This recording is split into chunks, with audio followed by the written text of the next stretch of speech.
Hello viewers, সবাইকে welcome জানাচ্ছি থাইল্যান্ডের দ্বিতীয় দিনের ব্লগে। ব্যাংককে আমাদের প্রথম সকাল। বাইরে খুব সুন্দর রোদ উঠেছে। কালকে আকাশে মেঘ ছিল, বৃষ্টিও হয়েছিল। আজকে আকাশটা বেশ পরিষ্কার। ঘুম থেকে উঠে বাইরের পরিবেশটা দেখতে খুব ভালো লাগছিল। এখন সকাল 11টা বাজে আর আজকে আমরা অ্যাম্বাসিডর হোটেলে শিফট করছি। এই যে আমরা আমাদের লাগেজ গুছিয়ে নিয়ে বেরিয়ে পড়েছি। লিফিনিক্সকে বাই বাই করার আগে আপনাদের একটু দেখিয়ে দিলাম। এখান থেকে অ্যাম্বাসিডরে যেতে 10 মিনিট মতো সময় লাগবে। যেহেতু কাছেই হোটেল, তাই আমরা একটি টুকটুক ভাড়া করে গিয়েছিলাম। এই হোটেলের চেক আউট পর্ব সেরে আমরা রওনা দিলাম অ্যাম্বাসিডরের উদ্দেশ্যে। এই যে আমরা পৌঁছে গিয়েছি অ্যাম্বাসিডর হোটেলে। এটা একটি 5 স্টার হোটেল। হোটেলের চেক ইন ছিল দুপুর 2টায়। আমরা আগেই পৌঁছে গিয়েছি। হোটেল লবিটা খুবই অ্যাট্রাকটিভ। বাইরে এবং ভেতরে বিশাল স্পেস রয়েছে। একদম নিট অ্যান্ড ক্লিন আর অসাধারণ ডেকোরেশন। বিশ্বের বিভিন্ন দেশের পর্যটকরা এই হোটেলটিতে অবস্থান করে। এই হোটেল থেকে মেট্রো স্টেশন খুবই কাছে। এছাড়াও বিভিন্ন হসপিটালগুলো এই হোটেলের আশেপাশেই রয়েছে এবং হোটেলের পাশেই থাই রেস্টুরেন্টের পাশাপাশি বাঙালি রেস্টুরেন্ট রয়েছে। সব মিলিয়ে এই হোটেলটি আমাদের কাছে বেস্ট মনে হয়েছে।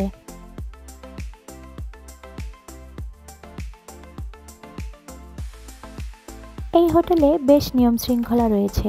এদিকে রিসেপশন রয়েছে, চলুন একটু ঘুরে দেখাই। ওই যে ওখানে আমাদের হোটেল চেক ইনের ফর্মালিটিস চলছে আর আমি এদিকে ভিডিও করছি। এখানে রিসেপশনটা অনেক বড়। দিব্যজ্যোতি এখানে খোলা জায়গা পেয়ে বেশ দৌড়াদৌড়ি করে বেড়াচ্ছে। এখানে এসে ও বেশ আনন্দ করছে। কথা না বাড়িয়ে চলুন একটু হোটেল ডেকোরেশন দেখাই।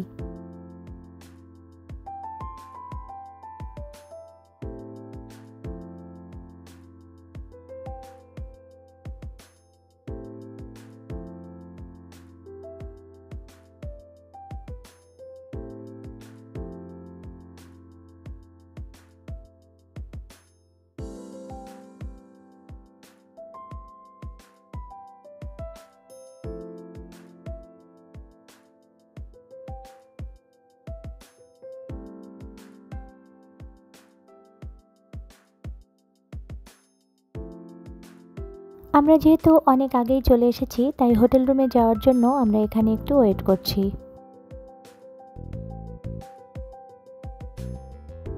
এদিকে বেশ সুন্দর ডেকোরেশন পিস রয়েছে।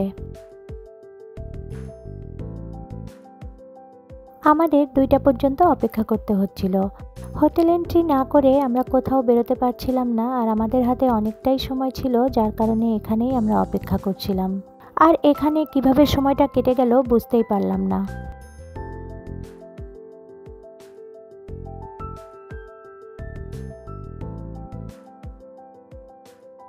দিব্যজ্যোতি এখানে ফিশগুলোকে দেখতে পেয়ে খুব খুশি। সে বারবার করে মাছগুলোকে বের করার চেষ্টা করছিল। মাছগুলোকে সে বারবার করে বলছিল, কাম অন।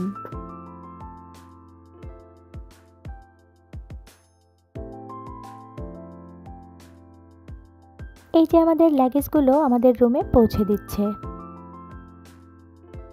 আমাদের রুম ছিল লেভেল 2-তে।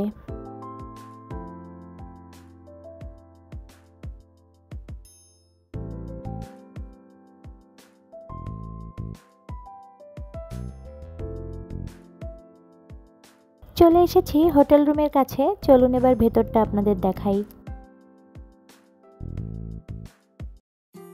এখানে 2টা সিঙ্গেল বেড রয়েছে। রুমটা অনেক বড়। বেড 2টা অ্যাটাচড করে নেওয়া যায়, আমরা অ্যাটাচড করে নিয়েছিলাম। এখানে টিভি রয়েছে। টিভির পেছনে বড় একটি মিরর রয়েছে। টিভির নিচে ছোট্ট একটা ফ্রিজ রয়েছে। এখানে একটি ছোট্ট সোফা রয়েছে। আর এখানে চা, কফি, গরম জলের জন্য প্রয়োজনীয় সামগ্রী দেওয়া হয়েছে।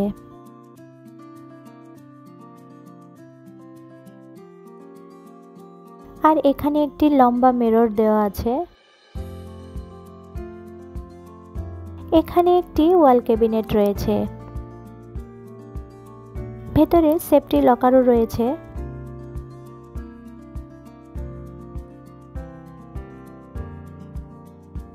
এটা ওয়াশরুম। ওয়াশরুমটা বেশ বড়, পরিষ্কার পরিচ্ছন্ন।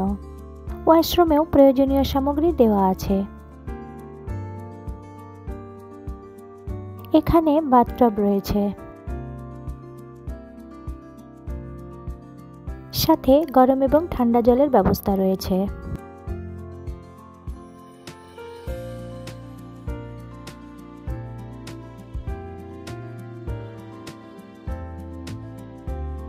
এখানেও একটি বড় মিরর দেওয়া আছে। আমাদের রুম রেট ছিল পার ডে বাংলা টাকার 12,000 টাকা করে। চলুন এবার বাইরের ভিউটা দেখাই।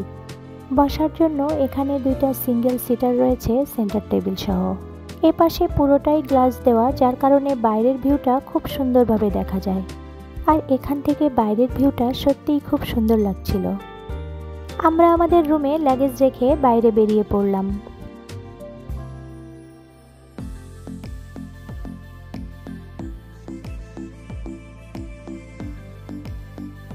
এখন 2:30 বাজে আর আমরা প্রথমেই লাঞ্চ করতে যাব। এই হচ্ছে হোটেলের ফ্রন্ট সাইড ভিউ। আমরা এখন লিটল স্পাইসি রেস্টুরেন্টে যাব। আগের ব্লগেই বলেছিলাম লিটল স্পাইসি অ্যাম্বাসেডরের সাথেই। হোটেলের ভেতরের এই রাস্তা দিয়েই রেস্টুরেন্টে যাওয়া যাবে। হোটেলের নিচেই এরকম পার্লার, বডি ম্যাসাজ সেন্টার আর অনেক দোকানপাট রয়েছে।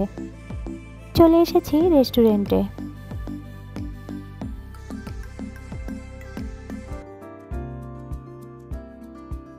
এই যে আমাদের খাবার চলে এসেছে। মেনুতে ছিল করলা ভাজি, ছোট মাছ, ডাল আর টমেটো ভর্তা।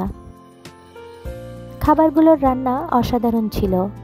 এখান থেকে বেরিয়ে আমরা একটু কাছাকাছি মার্কেটে ঘুরবো।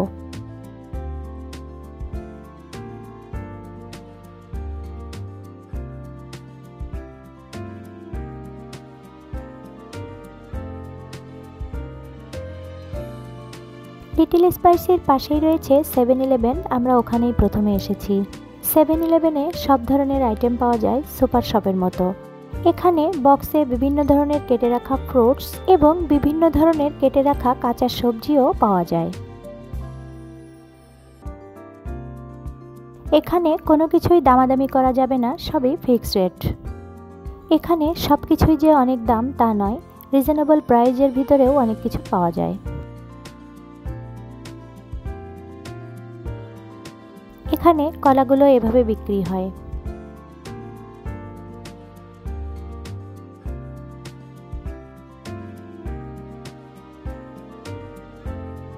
এখান থেকে দিব্যজ্যোতির জন্য আমরা কিছু চকলেট কিনলাম। কিছুক্ষণ আগে বেশ বৃষ্টি হয়েছে।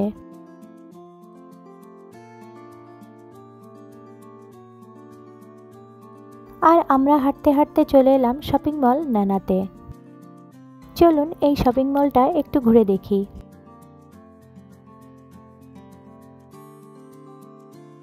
সত্যি বলতে এই মার্কেটে রিজনেবল প্রাইজে আমি তেমন কিছুই দেখি নাই। যেগুলো রিজনেবল সেগুলো কিনতে ইচ্ছা করবে না। এই যে ফ্লাওয়ারগুলো দেখছেন, এগুলো কিন্তু গায়ে মাখার সাবান। এগুলো দেখতে অনেক সুন্দর, কিন্তু প্রাইসটা একটু বেশি ছিল। আমরা মার্কেট থেকে বেরিয়ে পড়েছি আর হাঁটতে হাঁটতে হোটেলের দিকে যাচ্ছি। এখান থেকে হোটেল বেশি দূরে নয়, তাই আমরা হেঁটেই যাচ্ছি।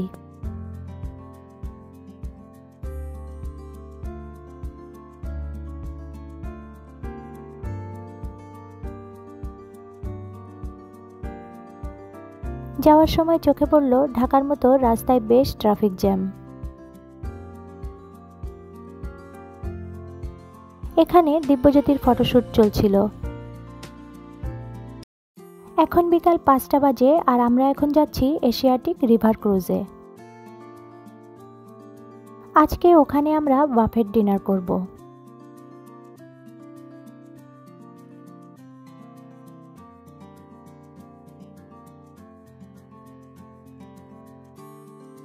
এই যে আমাদের গাড়ি চলে এসেছে।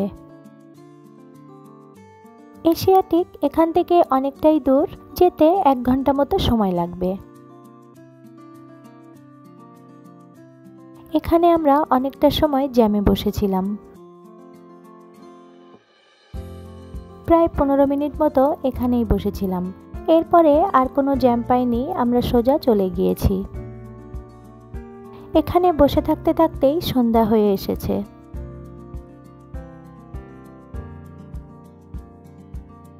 জ্যাম ছাড়ার পরে আলো ঝলমল রাতের শহর দেখতে দেখতে আমরা ছুটে চললাম।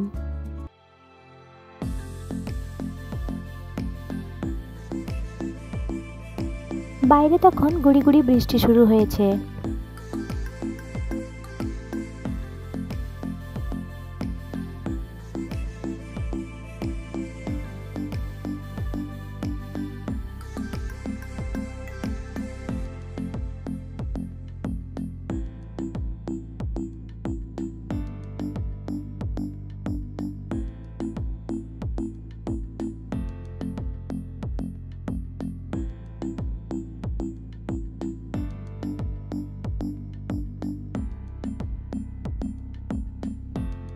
আমরা পৌঁছে গিয়েছি এশিয়াটিকে। সত্যি জায়গাটা খুবই সুন্দর। এই জায়গাটা দিনের বেলার থেকেও রাতের বেলা বেশি সুন্দর দেখা যায়। গাড়ি পার্কিং এর জন্য এখানে বিশাল এরিয়া রয়েছে আর অসংখ্য অসংখ্য গাড়ি পার্কিং করা রয়েছে। পার্কিং করা দেখেই বুঝতে পারলাম কি পরিমাণ মানুষ এই জায়গাটায় ঘুরতে আসে। চলুন এই জায়গাটা ঘুরে দেখি। এটা দেখতে রিয়েল মনে হলেও এটা আসলে রিয়েল নয়, ফেক। এখানে প্রচুর খাবারের দোকান রয়েছে আর ভ্যারাইটিস সব খাবার দাবার।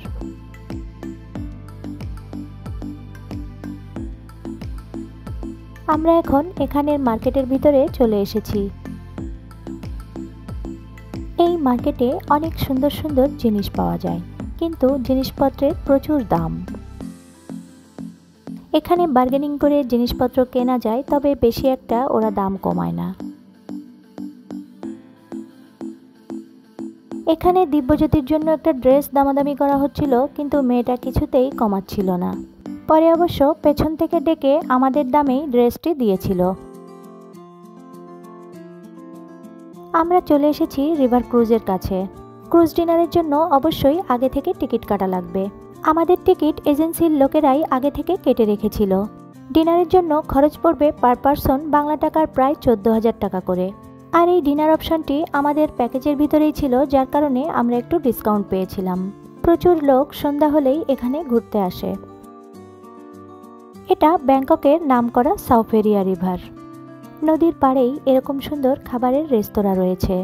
এগুলো ওপেন রেস্তোরাঁ। এখানে খাবার খেতে খেতে নদীর অসাধারণ দৃশ্য দেখা যায়। আমরাও রেস্তোরাঁতে বসে পড়লাম হালকা কিছু খাওয়ার জন্য। এই যে আমরা অরেঞ্জ জুস নিয়েছি, আর জুসটা অসাধারণ ছিল। দিব্যজ্যোতি 1 মিনিটের ভিতরেই সামনের রাস্তায় চলে গিয়েছে। আমরা খুঁজে পাচ্ছিলাম না, তারপরে দেখি ও মেন রোডে। এক ভদ্রলোক ওকে আমাদের কাছে এগিয়ে দিল। আসলে ওর বাবাকে খুঁজতে রাস্তায় চলে গিয়েছিল, ভাগ্যিস বেশি দূরে গিয়েছিল না। এই যে এখানে ক্রুজে ওঠার জন্য সবাই লাইনে দাঁড়িয়েছে। বিশাল বড় লম্বা লাইন। আমরাও লাইনে দাঁড়ালাম। ক্রুজের লোক এখান থেকেই সবার গ্রুপ ছবি তুলে নেয় এবং তারা ফ্রেম আকারে তৈরি করে পরে টাকার বিনিময়ে ফেরত দেয়। এই যে আমাদের টিকিট। ডিনার ক্রুজ অপশনটা যদি না পেতাম তাহলে এখানে ঘুরতে আসা অনেকটাই আমাদের কাছে অসম্পূর্ণ থেকে যেত। আমরা ভেতরে প্রবেশ করলাম, আর এরা সবাইকে সোয়াদিকা বলে ওয়েলকাম জানাচ্ছে। এই ক্রুজটিতে 3টা ফ্লোর রয়েছে। আমরা যাব রুফটপে। আমাদের সিট ছিল আপার ডেকে।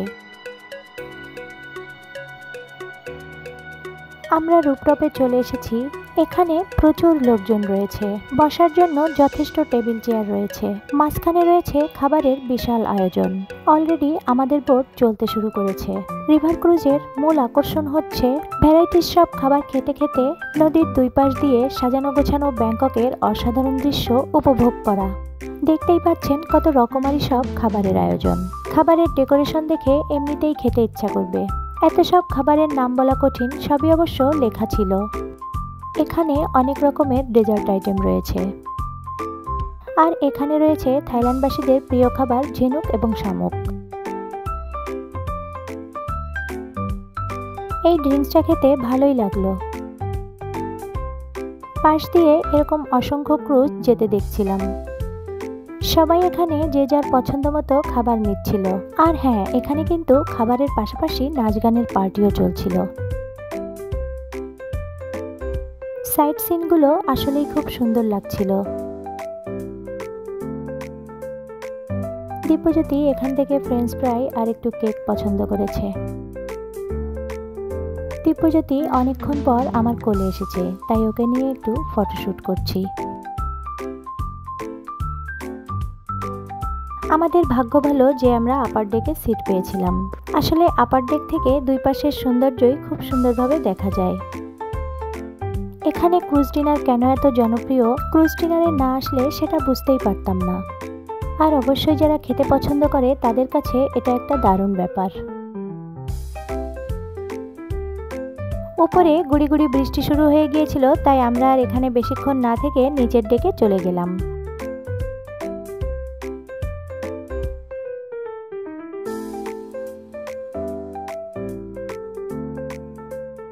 এই কেকগুলোর টেস্ট অসাধারণ লাগছিল।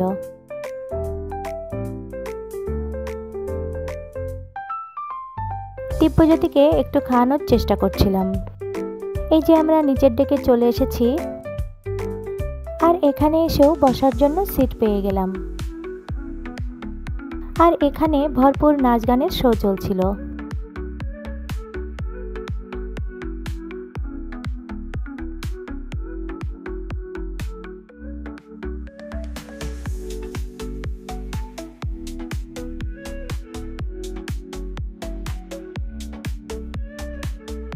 এখানে এসে আমরা একটু ড্রিঙ্কস আর আইসক্রিম নিলাম।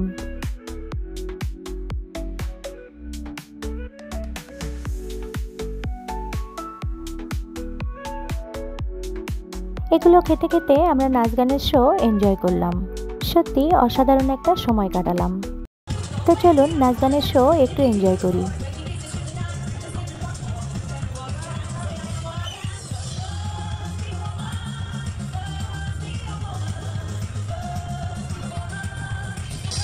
এই প্রোগ্রামগুলো আসলেই লাইভ দেখতে বেশি সুন্দর লাগে। এখানে যারা দর্শক আছে তারা অনেকেই ওদের কাছে যেয়ে টাকা দিয়ে আসছিল।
এই যে আমাদের সেই ছবি ওরা ফ্রেম আকারে তৈরি করে আমাদের কাছে নিয়ে এসেছে।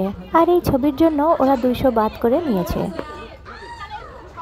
অবশেষে ওদের নাচ গানের শো শেষ হলো। শো শেষ হওয়ার পর আমি গেলাম একটু বেলকনিতে। এখান থেকে আমরা ফিরে যাব আমাদের হোটেলে।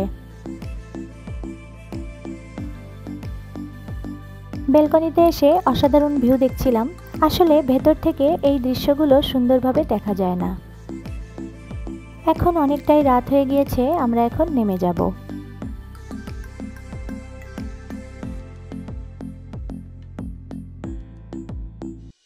হোটেলে ফিরে এসেছি আমরা। অনেকক্ষণ পর দিব্যজ্যোতি একটু রিল্যাক্সে আছে। কেমন লাগলো আমার আজকের ব্লগটি? ফিরে আসবো ব্যাংককের 3য় দিনের আরেকটি ব্লগ নিয়ে। যদি কিছু ভালো লেগে থাকে অবশ্যই চ্যানেলটি সাবস্ক্রাইব করবেন। সবাইকে শুভরাত্রি।